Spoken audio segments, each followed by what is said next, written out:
नंद बाबा एकादशी कार्तिक शुक्ल पक्ष की थी और द्वादशी को स्नान करने के लिए यमुना जल में प्रवेश किया तो वरुण जी के सेवक उठा ले गए, नंद बाबा को पकड़ ले गए। नंद बाबा एकादशी व्रत कार्तिक शुक्ल एकादशी का उपवास किया था, भगवान की पूजा की। पर एकादशी व्रत एक दिन सत्संग में पीछे काफी समय पहले चर्चा हुई थी कि एकादशी व्रत कैसे रहा जाता है, तो दशमी और द्वादशी को ही जो संयम, तो फिर एकादशी उसकी पूर्ण मानी जाती है। साधारण शब्दों में समझ लो कि दशमी को एक बार भोजन दोपहर के समय कर ले, शाम के लिए, और एकादशी को जल या निर्जला या बहुत दिन हो एक बार कर ले। अब तो कई प्रकार के सब चीजें फलाहार में बनती हैं, साबूदाना की खीर, साबूदाना की खिचड़ी, साबूदाना के और भी पदार्थ बहुत से, और कूटू की पूड़ी, कचौड़ी, सिंघाड़े का हलवा, सवा की खीर, सवा, बहुत चीजें, ऐसे बहुत चीजें। एकादशी का मतलब है अगर आपको लगता है कि हम जल के पान करके केवल 24 घंटा रहना चाहते, मरोगे नहीं, जल है मरोगे, आंखों को थोड़ा विश्राम मिल जाएगा, 15 दिन में एक बार आता है। अगर आपको लगता है कि जल से हम बहुत सेवा करने वाले हैं, कार्य नहीं हो पाएगा, तो 2-4 केला की फली ले लिए, एक सेव ले लिए, बस। ये छौंक, बघारना, जीरा, ये सब मनोरंजन है, मनोरंजन है। को तो मनोरंजन नहीं लगता है कि आप 4 पूड़ी, 2 कचौड़ी, कलहरी हुई बढ़िया आलू, देखो मतलब। इसके बाद सिंघाड़े का हलवा, सवा की खीर, साबूदाना की खिचड़ी, ये सब देखा है, ये ऐसा नहीं कि देखा है। पर वो रसेंद्री की तृप्ति व्रत का मतलब क्या है? कष्ट सहना, कष्ट सहना, जानबूझकर कष्ट सहा जाता है प्रभु के लिए। खूब दिन भर भजन करो, शाम के एक बार फल ले लो, नहीं तो जल ले लो, जल से काम चला लो। तो बाबा एकादशी रहते थे और एकादशी की रात को कीर्तन करना चाहिए, पूरी रात जगना चाहिए, तभी एकादशी सफल मानी जाती है। 2-4 भगत मिलकर, ये डाकोर के रामदास जी तो द्वारिकाधीश जाते थे, पूरी रात कीर्तन करते थे, फिर वापस आते थे। भगवान रीझ गए थे उनसे और भगवान ने कहा हमको लिवा चलो अपने घर। रामदास जी से कहा रीझ गए, हर एकादशी को ठाकुर जी के पास जाना, रणछोड़ ठाकुर जी के पास, द्वारिकाधीश उनके दर्शन करना और रात भर कीर्तन करना। एक दिन ठाकुर जी ने कहा अगली बार गाड़ी लेके आना और हम तुम्हारे साथ चलेंगे। तो उनका प्रभु हमारे साथ चलोगे? आप बूढ़ा शरीर है हमारा, आपका तो नौ किशोर, हम कैसे गाड़ी में ले पाएंगे? और बाहर ताला लग जाता है। बोले पीछे की खिड़की हम खोल देंगे और तुम्हारे लिए हम फूल जैसे हो जाएंगे। बोले प्रभु देख लो बहुत बड़े रक्षक हैं सब इनके, अगर कुछ नहीं होगा तुम गाड़ी ले आओ ना, हम चलने के लिए तैयार है। अब वो गाड़ी ले आए, सब भगत देख रहे थे कि पैदल नंगे पैर आते थे, इस बार गाड़ी पे आए तो सोचा शायद बूढ़े हैं इसलिए बैलगाड़ी से आ गए होंगे। अब भगवान पूरी प्लानिंग बता दी थी, मंदिर के पीछे गए, खिड़की खोल के ठाकुर जी पूरा श्रृंगार सब पहले। बोले ना पहले एक भी नग नहीं होना चाहिए, क्योंकि ये सब सेवादारों के काम आएगा। प्रभु हमको तो वैसे डर लग रहा है आपको ले जाने के लिए, आप पहले सब भगवान ने सब उतार चुके, मंदिर में से फैला दिए पूरे आभूषण, कहा हमें गोद में लो। भगवान कितने रिझवार है, जो ऐसे किया फूल से गोद में आ गए, तो कुछ कंबल आदि ऐसे गाड़ी में बिछाए थे, भगवान को विराजमान किया और चल पड़े। अब बहुत दूर रणछोड़ ठाकुर से डाकोर है। अब प्रातःकालीन वेला पे जब मंदिर खोले तो देखे आभूषण ठाकुर जी है नहीं, पीछे खिड़की खुल, अरे पक्का वो गाड़ी लेके भगत आया था, उन पे ठाकुर जी बहुत रीझे थे, जरूर ठाकुर जी को भगा ले, भगत ठाकुर जी को भगा ले। अब जितने पार्षद थे सब घोड़ों से ऐसे सब भाला बर्छी लेकर सब, अरे वो जा रहा है वो जा रहा। रामदास जी का प्रभु आ गए हैं, तो बोले देखो ये छोटी सी तलैया थी जल की, बोले इसमें हमको छिपा दो जल में, जल्दी से छिपा दिए। तो उन्होंने मतलब ऐसा देखा, काट भालों से मारा, बूढ़े रामदास भगत को भालों से मारा। उधर तालाब की तरफ देखा तो खून खून खून, दौड़ करके तो देखा ठाकुर जी के शरीर में भाले लगे और खून। ठाकुर जी ने कहा तुम जैसे निर्दयियों के साथ हम नहीं चलेंगे, हम रामदास जी के साथ जाएंगे। तुमका प्रभु आप हमारा जीवन ही आपसे चलता है। बोले हाँ यही बात तो है ना कि हमसे जीवन चलता है, रामदास हमारे तौल भर सोना दे देंगे तुम्हें, ठीक है? बोले हाँ ठीक है, राजी हो गए। रामदास जी का प्रभु प्रभु वैसे पिटवा दिए, कह रहे सोना दे देंगे, हमारे पास सोना कहाँ है, गरीब आदमी प्रभु। भगवान ले चलो कलेजा को। अब पीछे वो सब भाला बरछी लिए घोड़े पे सवार ठाकुर जी पहुंचे। बोले तराजू लाओ, एक तरफ ठाकुर जी को विराजमान करो, हे रामदास चढ़ाओ सोना। ठाकुर जी से कहा महाराज, तो बोले छोटी सी नथ है ना तुम्हारी पत्नी की, वो ले उतले में उतले में होता है, एक छोटी सी नथ, छोटी सी पतली बात, उतना ही था। तो भगवान को सब पता है, जो इधर से भगवान टंग गए। बोले देखो इसे सोना तो ज्यादा है पर ले जाओ। भगवान ने कहा देखो सोना तो ज्यादा है पर रामदास उदार आदमी दे देंगे, दे दे भाई। अरे बोले प्रभु, तो भगवान ने कहा देखो हम जाने वाले तो नहीं, अपना स्वरूप दूसरा प्रकट किया। बोले इसे ले जाओ। आज भी जो भगवान रामदास जी के यहाँ विराजमान है वो ठाकुर, आज भी पट्टी बंधती ठाकुर जी की, आज भी पट्टी बंधती है। भगत के ऊपर प्रहार किया तो आज भी भगवान के भाव पट्टी बंधती है। तो एकादशी व्रत ऐसा जैसे रामदास जी,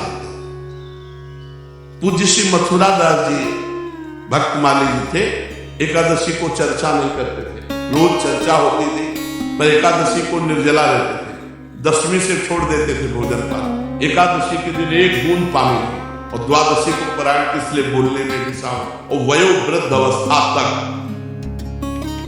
नंद बाबा एकादशी कार्तिक शुक्ल पक्ष की थी, भगवान की पूजा की, रात भर कीर्तन किया और द्वादशी को स्नान करने के लिए यमुना जल में प्रवेश किया। स्नान ब्रह्म मुहूर्त में किया जाता है धारा जी में, 4 बजे, ये नहीं कि 2 बजे 1 बजे धारा में भी स्नान, वो ये असुर बेला कही जाती है।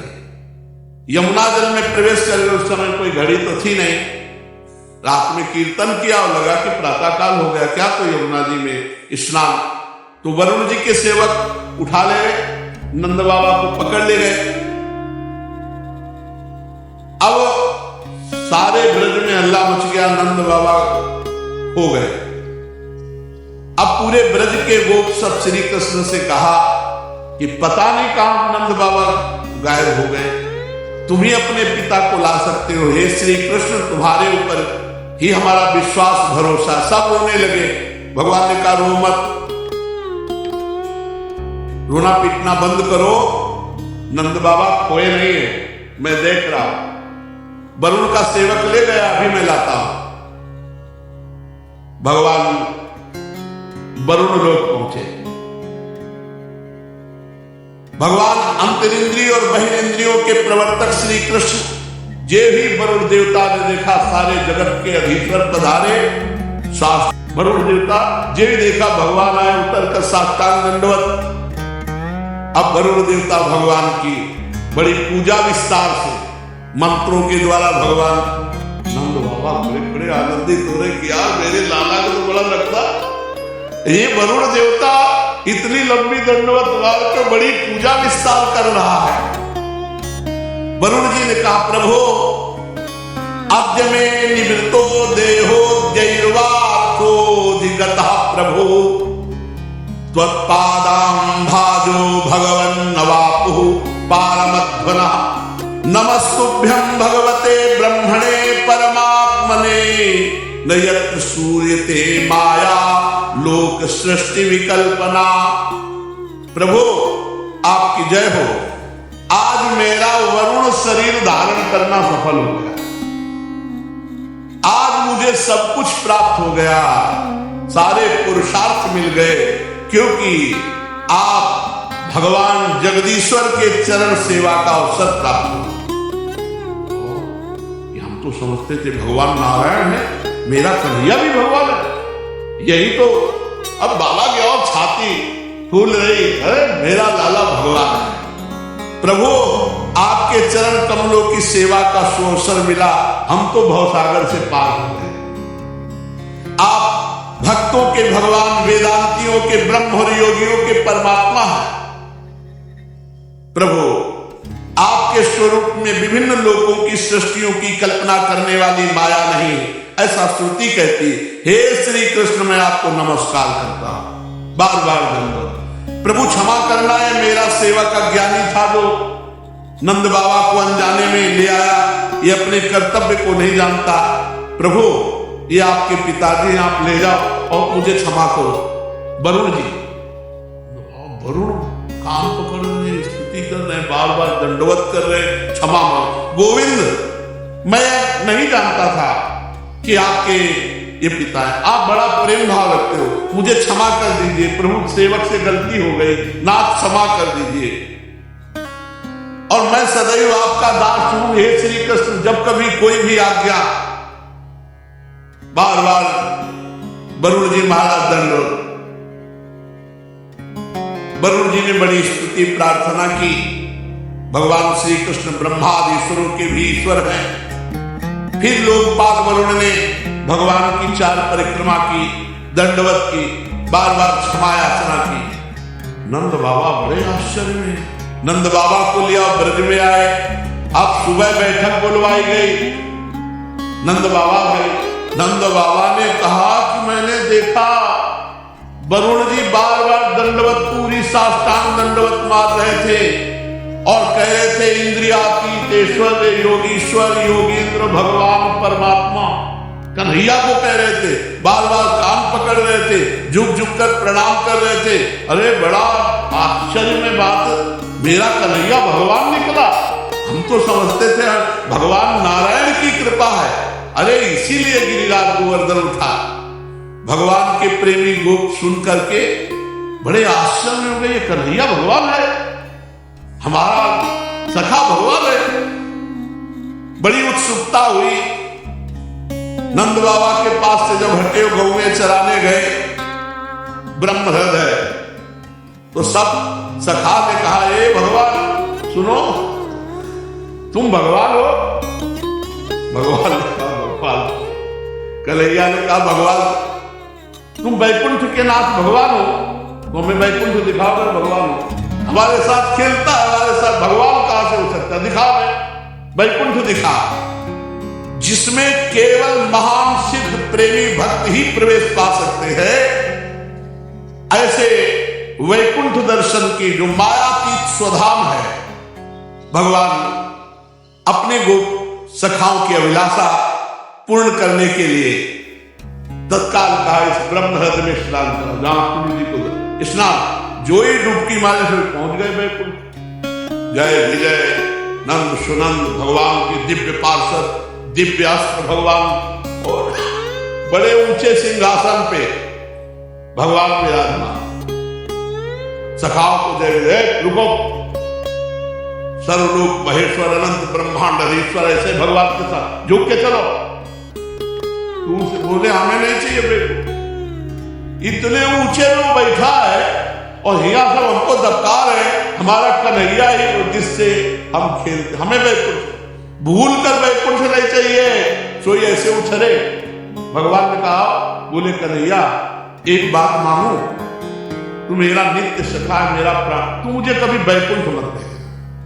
मुझे जहां इतनी दूरी हो और जहां ऐसा शासन हो, मुझे वो अपना कन्हैया प्यारा लगता है, जिसके साथ मैं खेलता हूं, जिसके साथ मैं खाता हूं, जिसके साथ विभिन्न प्रकार की क्रीड़ाएं करता हूं। ब्रजवासियों को वैकुंठ फीका लगा, भगवान के प्रेम धाम वृंदावन ब्रज धाम से भी श्रेष्ठ वैकुंठ को माना जाए, तो आप सोचो ब्रजवासियों को अच्छा नहीं लगा।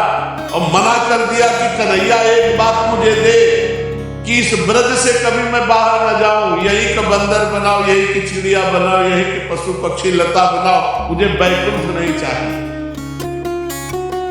इस संसार में जीव अज्ञान व शरीर में आत्मबुद्धि करके भांति भांति की कामना करता है, उसकी पूर्ति के लिए पूरा जीवन नष्ट कर देता है, फिर उसके फलस्वरूप वो पशु पक्षी कीट योनियों में जाता है, इसलिए अपनी गति को पहचान नहीं पाता।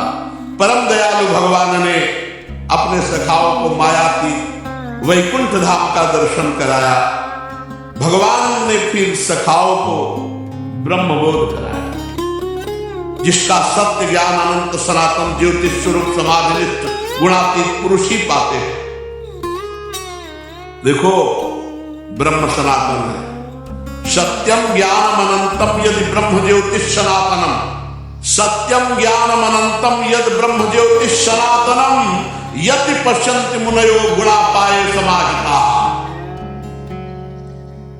जिसमें अक्रूर जी को भगवान अपने स्वरूप का दर्शन कराएंगे, उसी हृदय में स्नान करा करके परम धाम का दर्शन कराया। दिव्य भगवत स्वरूप लोगों को देखकर समस्त गोप आनंद में मगन हुए। भगवान श्री कृष्ण मूर्तिमान ब्रह्म है, मूर्तिमान परमात्मा है, मूर्तिमान भगवान है। ये सब गोपों को आश्चर्यचकित हुआ कि हमारे कितने अहोभाग्य कि हम ब्रह्म परमात्मा भगवान अपने लाडले कन्हैया के। यही ब्रजवासियों की आज भी महिमा है। जो यहाँ के खाटे ब्रजवासी हैं पुराने, ठाकुर जी के प्रति उनके हृदय में अपार संबंध प्रेम है, जैसे घर का, ऐसी बात है। उनके लिए भगवान नहीं नजर आते, उनको मेरे कृष्ण। देखो नंदगांव के जब आते हैं ना, उनकी ठसक झलकती है।